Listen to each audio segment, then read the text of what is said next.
Olá, querido amigo e querida amiga, querido irmão e irmã em Cristo. Seja bem-vindo novamente ao nosso canal, desta vez para nós começarmos o estudo de Daniel. Daniel, capítulo 1, é o nosso livro de hoje, o nosso capítulo de hoje, do Reavivados por Tua Palavra. Estamos começando esse livro maravilhoso do livro de Daniel, e eu confesso para você que tentar resumir o livro de Daniel em 7, 8, 10 minutos não é fácil, porque é um livro maravilhoso e cada capítulo, dá ali horas e horas de estudo. Mas é claro que nós não vamos fazer isso. Mas eu recomendo a você a estudar muito mesmo, com afinco, esse livro especial da Palavra de Deus. Também quero convidá-lo para que você se inscreva no nosso canal. Aí embaixo aí você vai ter aí, inscrever-se, o nomezinho aí, inscrever-se. Você vai clicar aí em cima e você vai se inscrever. Do lado vai estar um sininho, que é o sininho de notificações. E aí você vai ativar esse sininho, para receber todas as nossas notificações. E toda vez que nós postamos um vídeo novo aqui no canal, ele chega para você. Bom, vamos orar antes de nós estudarmos esse livro. Esse livro é muito importante e ele tem mensagens maravilhosas. Então vamos estudar. Vamos fazer uma oração e depois estudar. Querido e bom Deus, queremos agora pedir que o Teu Espírito Santo esteja conosco e que, ao abrirmos a Palavra de Deus, neste livro fantástico que é o livro de Daniel, possamos, ó Pai, receber o Espírito Santo em nossa vida, iluminando-nos para que possamos compreender esta importante passagem das Escrituras. Em nome de Jesus oramos. Bom, o livro de Daniel, ele é um livro apocalíptico, ou seja, ele segue ali na Bíblia. Nós temos 2 livros que tratam de profecias apocalípticas. É o livro de Daniel, é no Antigo Testamento, e no Novo Testamento é o livro do Apocalipse, Apocalipse de São João. Apocalipse, que significa no grego, quando você traduz, significa revelação. E o livro de Daniel, ele é um livro bem escatológico, com profecias relacionadas ao fim dos tempos, ou seja, aos últimos dias da história do mundo. E o capítulo 1 de Daniel começa ali apresentando o autor, como que começa a história de Daniel, quem era Daniel, e fala-nos alguma coisa a respeito do seu caráter também. Apresenta ele, também apresenta os seus 3 amigos, que foram, segundo o texto bíblico, levados cativos para a Babilônia. Então, nós vamos agora analisar alguns desses versículos. Vamos começar então aqui no capítulo 1, verso 1, que diz que Nabucodonosor ele foi até Jerusalém e a sitiou. E ao sitiar, o verso 2 diz que Deus entregou nas mãos de Nabucodonosor a Joaquim, rei de Judá, e ele então leva para a Babilônia alguns utensílios ali do templo, da casa de Deus.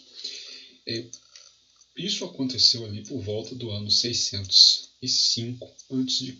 606, 605 a.C. É mais ou menos ali a data em que aconteceu esse evento aqui, o 3º ano do reinado de Jeoaquim, rei de Judá.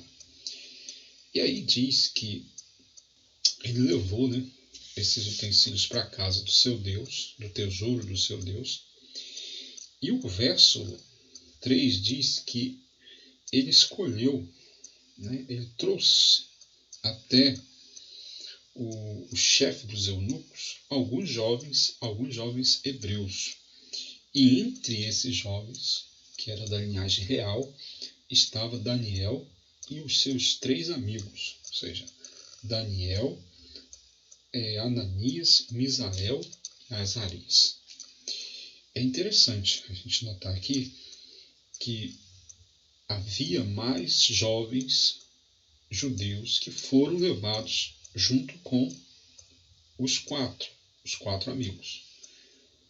Mas, quando a gente vai desenvolver ali os primeiros capítulos aqui, capítulo 1, 2 e 3 de Daniel, nós vamos ver que a Bíblia só vai falar desses 4, de Daniel e dos seus 3 companheiros. Bom, o que aconteceu com Daniel e seus 3 companheiros? O rei, a primeira coisa que o rei fez foi mudar, olha só, mudar o nome deles. O rei, então, muda o nome deles. O nome deles tinha significados voltados para Deus. Daniel significa que Deus é o meu juiz. Ananias significa o Senhor é misericordioso. Misael significa quem pertence a Deus. E Azarias, o Senhor ajuda. Ele então muda o nome deles e os identifica agora com nomes babilônicos, possivelmente nomes babilônicos.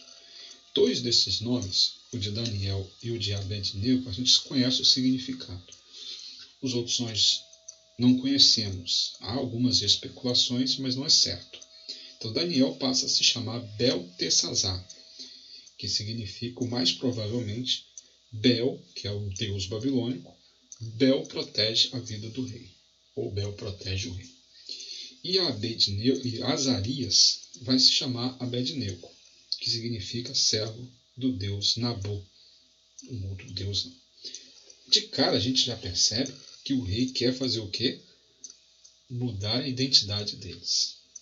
Ou seja, quer mexer com o nome. O nome é a identidade, é o que a gente carrega conosco. É o nosso nome. E no Antigo Oriente, o nome tinha um significado ainda mais especial. Quando a criança nascia, de acordo ali com a experiência que os pais viviam, eles colocavam o nome dos seus filhos. Abraão e Isaac chamam o seu filho de Abraão e Sara, chamam o seu filho de Isaac. Aquele que ri, ou o Senhor faz rir. Provavelmente aquele que ri. Porque ela riu lá quando Deus foi dizer que ela ia ficar grávida e tal. Então, de acordo com a experiência, dava-se o nome do filho. E a pessoa carregava essa experiência na vida dele. Então, eu fico imaginando que Daniel ele dizia: o Senhor é o meu juiz. O meu nome é Daniel, o Senhor é o meu juiz. Agora, o rei já tenta mudar a identidade deles.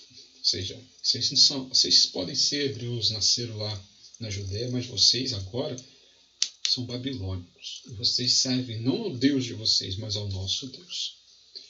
Com certeza, assim como fez com Daniel, Ananias, Misael e Azarias, também fez com os demais jovens. Só que aí, o que nos chama a atenção nesse capítulo 1 foi a decisão que Daniel e os seus amigos tomaram. O verso 8 diz assim: resolveu Daniel firmemente não contaminar-se com as finas iguarias do rei, nem com o vinho que ele bebia, e então pediu ao chefe dos eunucos que lhe permitisse não contaminar-se.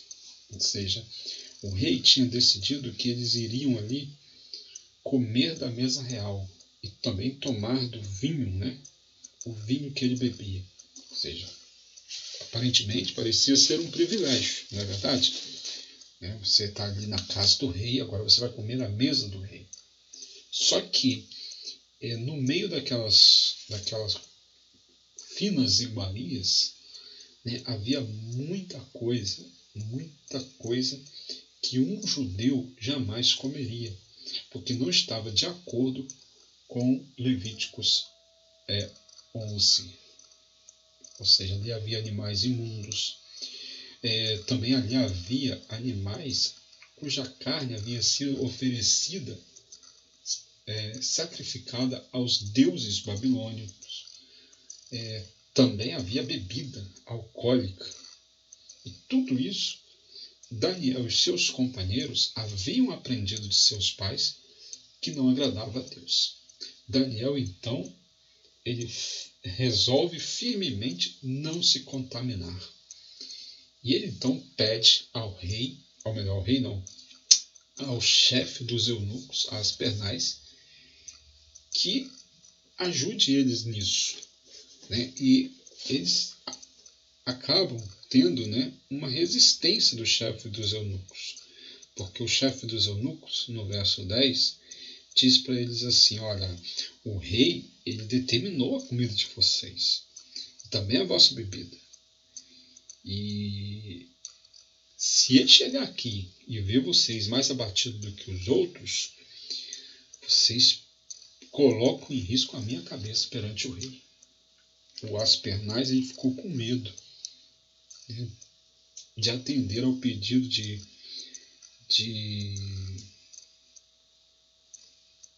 Daniel e seus companheiros. Porém, Daniel e seus companheiros não desistiram. Né? Eles foram, então, ao cozinheiro-chefe, a quem o chefe dos eunucos, Aspernais, havia colocado para cuidar deles, e falou assim: olha, faça uma experiência conosco. O verso 12 diz assim: experimenta, peço-te aos teus servos 10 dias, e que se nos deem legumes a comer e água a beber. E assim Deus abençoou a Daniel e seus companheiros, e o chefe, né, o cozinheiro-chefe, aceitou a proposta de Daniel. E durante 10 dias eles se alimentaram de legumes e água. Né? Comiam legumes, verso 12, né? Legumes, e bebiam água. No final de 10 dias, quando o chefe dos eunucos, ou melhor, o cozinheiro, né? O cozinheiro-chefe, olhou, viu que eles estavam muito bem. A aparência deles, vou ver aqui certinho o versículo na Bíblia, diz verso 15, né, no fim dos 10 dias a sua aparência era melhor. Estavam mais robustos do que todos os jovens que comiam das finas iguarias do rei. E com isso, né, o cozinheiro-chefe, ele tirou deles essas comidas. Falou assim: tá bom, então vocês agora vão comer essa aqui. Come dessa comida aqui, já que vocês querem comer assim. E depois, né, de um tempo ali que o rei havia determinado, eles se apresentaram diante do rei. E o rei fez para eles, então, várias perguntas. Né? Diz que, verso 19, né, o rei falou com eles, e entre todos não foram achados outros como Daniel, Ananias, Misael e Azarias. Por isso passaram a assistir diante do rei. O verso 20 diz que em toda matéria de sabedoria e de inteligência sobre o que o rei lhes fez pergunta, os achou 10 vezes mais doutos do que todos os magos e encantadores que havia em todo o seu reino. 10 vezes mais sábios do que os sábios do reino. Tudo isso porque Daniel e os seus companheiros resolveram não se contaminar com as finas iguarias e com a bebida alcoólica da mesa do rei. Nós estamos vivendo num mundo que é contaminado por muitas coisas. O pecado tem dominado este mundo. O mundo está contaminado pelo pecado, em suas várias formas, né, nas várias maneiras que o pecado se apresenta para nós seres humanos. E assim como Daniel resolveu firmemente em seu coração não se contaminar, nós também, como cristãos, devemos resolver firmemente no nosso coração não nos contaminarmos com este mundo. Veja que não é tentar. Não é tentar. Às vezes a gente fala assim, eu vou tentar fazer alguma coisa. Eu vou tentar não pecar. Não. O texto bíblico diz que Daniel resolveu firmemente. Ele tomou uma resolução. Ele disse, eu não vou me contaminar. Se eu tiver de morrer, eu vou morrer. Se o rei não gostar e quiser matar, vai matar. Mas eu não vou me contaminar. Daniel e os seus companheiros. Diante de uma situação onde eles precisavam escolher entre seguir a dieta que Deus havia lhe dado lá em Levíticos 11 e comer da mesa de um rei ao qual eles haviam sido levados como escravos, Daniel e os seus companheiros tomaram a posição ao lado de Deus. Eles resolveram, agora nós estamos com Deus. Não importa o que acontecer, nós vamos estar com Deus. Às vezes pode parecer algo insignificante. Questão de alimentação. O que isso tem a ver? Não tem nada a ver. Parece insignificante. Daniel e os seus amigos, eles também poderiam pensar dessa forma. Não tem nada a ver. Vou comer aqui, eu sou escravo mesmo. Deus vai entender. Acho que a gente já ouviu muito isso. Como cristãos, a gente ouve muito isso. As pessoas dizem assim, não tem importância não, Deus vai entender. Deus te ama. Ele não quer que você sofra. Deus não quer realmente. Veja que são verdades. Deus me ama. Deus nos ama. Deus nos ama. Deus quer que a gente sofra? Claro que não. Mas veja, Deus quer que nós sejamos o quê? Obedientes a Ele. Nas pequenas coisas. Porque só assim, sendo obediente nas pequenas coisas, é que nós vamos poder ser fiel a Deus, ou ser fiéis a Deus nas grandes coisas. Por que vocês acham que depois de alguns anos, quando Nabucodonosor ergue aquela estátua lá no campo de Dura, e nós vamos ver esse capítulo depois de amanhã, capítulo 3 de Daniel, por que você acha que aqueles 3 companheiros ali de Daniel que estavam presentes, eles tomaram a posição, mesmo em face da morte, de não se ajoelhar diante da estátua? Vocês acham que se eles tivessem cedidos cá atrás, na pequena coisa, a comida, a alimentação, eles teriam força para se resistir ali diante daquela ameaça de morte? Claro que não. Tanto que é só relatado deles 3 não terem se ajoelhados. Nós vamos estudar o capítulo 3 depois. Mas